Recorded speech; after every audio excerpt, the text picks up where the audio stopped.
ଘଟଣା ହଉଛି ସିଏ ହଉଛି ଆମର 6 ଜଣ ଏସେଇଚି ଲୋନ୍ ନେବା ପାଇଁ ଆଖପକା ହଉଛନ୍ତି। ତାକୁ ସିଏ ବି ଆସିକି ଏଇନର ବି ମିଟିଂରେ ବସିଛି, ସବୁ ସମାଧାନ କଲେ। ତାପରେ ଯେତେବେଳେ ହଉଛି ଏସେଇଚି ବାରମ୍ବାର ଫୋନ୍ ମାରୁଛନ୍ତି ଯେ ଆମେ ପଇସା ନେବା ଦରକାର ବେଳେ, ଯଦି ଦରକାର ବେଳେ ପଇସା ନ ନେଲେ ତାହେଲେ ଆମର ସେ କାମର ମୂଲ୍ୟ କିସ ଦବାର, ତାକୁ ହଉଛୁ ଡାକିଲେ ମିଟିଂ ଆସ। ନା ମୋ ଦେହ ଖରାପ, ମୁଁ ଯାଇପାରିବି, ମୁଁ ହସ୍ପିଟାଲରେ ପଡିଛି। ଯାଇକି ହସ୍ପିଟାଲରୁ ଆସିଲା ପରେ ଫେର ଆଉ ଡାକିନି ଫୋନ୍ କରିକି। ଦେଇ ସିଏ କହିଲା ନା ମୁଁ ଯାଇପାରିବିନି, ତାହେଲେ ମୁଁ ତୁମ ଘରକୁ ଯାଉଛି ଦସ୍ତଖତ ଆଣି। ମୁଁ ତାଙ୍କ ଘରକୁ ଯାଇକି ନିଜେ ଦସ୍ତଖତ ଆଣିଛି। ହଁ, ନିଜେ ସେ ଚେକରେ ଦସ୍ତଖତ କରିଛି। ତାପରେ ସିଏ ତାର କିସ କାରଣରୁ ଫସୁଛି ମୁଁ ଆଉ ଜାଣିବି କେମିତି? ନା ମୋର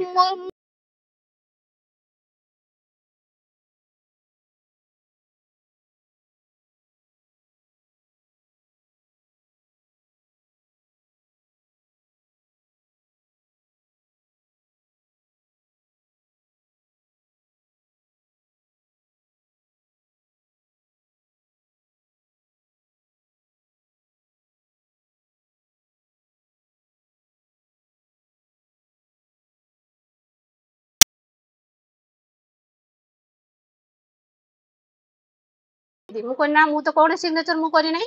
ନା ଆପଣଙ୍କ ନାଁରେ 2ଟା ସିଗ୍ନେଚର ହେଇକି ଆସିଛି ଏଠି ଚେକ୍, ଆପଣ ଆସିକି ଟିକେ ଦେଖି ଯାଆନ୍ତୁ। ମୁଁ ଯାଇ ଦେଖା କରିକି ଦେଖିଲା ବେଳକୁ ମୁଁ ସିଗ୍ନେଚର ମାରି ନାହିଁ, କିନ୍ତୁ 2ଟା ଚେକ୍ ପାସ୍ ହେଇଛି ମୋର।